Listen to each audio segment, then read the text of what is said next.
Assalamualaikum warahmatullahi wabarakatuh. Perkenalkan nama saya Adrian Putra Adrianto dengan NIM 08011282429042. Di sini saya akan menjelaskan untuk soal nomor 10 tentang program menghitung jumlah deret, contoh 11 ditambah 22 ditambah 33 ditambah 44 ditambah sampai dengan NN, tergantung banyak bilangan yang dimasukkan dan seterusnya menggunakan rekursif. Nah, jadi kita akan menghitung jumlah deret yang ada pada soal ini. Untuk deskripsi program ini menggunakan fungsi rekursif untuk menentukan jumlah dari suatu banyak deret.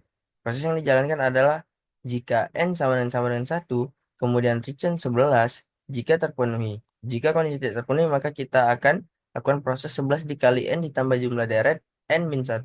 Baru kita nantinya akan mendapatkan hasil dari jumlah suatu banyak deret. Ini untuk episode code-nya. Kita masuk ke fungsi mainnya dulu. Di sini ada n hasil dan sebagai bertipe data integer. Kita masukkan banyak bilangan deret, kita cetak n, lalu kita program lakukan proses hasil sama dengan jumlah deret n. Kemudian kita cetak jumlah jumlah deret, lalu kita kirim programnya. Untuk pada functionnya, di sini ada variabel jumlah deret n bertipe data integer.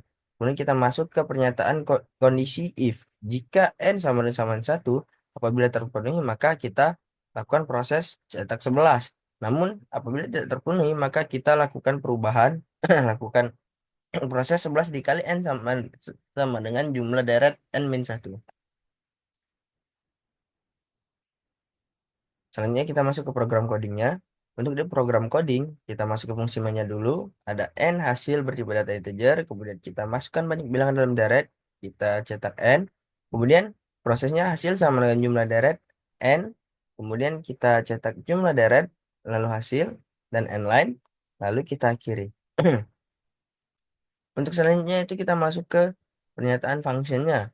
Yang pertama itu ada integer jumlah dan integer n sebagai variabel. Kemudian kita masuk ke pernyataan kondisi if. Jika n sama dengan 1, apabila benar maka lakukan proses return 11. Namun jika salah maka kita lakukan proses return 11 dikali n plus jumlah deret n-1. Dan program pun berakhir. Untuk flowchart function, di sini kita mulai, kemudian kita masuk ke pernyataan if n sama 1, apabila kondisinya benar, maka kita proses 11. Namun ketika salah, kita proses 11 dikali n plus jumlah deret n-1, lalu kita selesai. Nah, untuk pada function main, kita mulai, kemudian kita cetak n dan hasil sebagai variabel bertipe data integer. Kita lakukan proses hasil sama jumlah deret, kemudian kita cetak hasil, cetak n line, lalu selesai. Mungkin untuk hasil programnya sendiri bisa dilihat seperti ini. Misalnya kita masukkan banyak bilangan deret, deretnya 5, berarti 11, 22, 11 ditambah 22 ditambah 33 ditambah 44 lalu ditambah 55. Maka hasilnya 165. Mungkin sekian dari saya. Wassalamualaikum warahmatullahi wabarakatuh.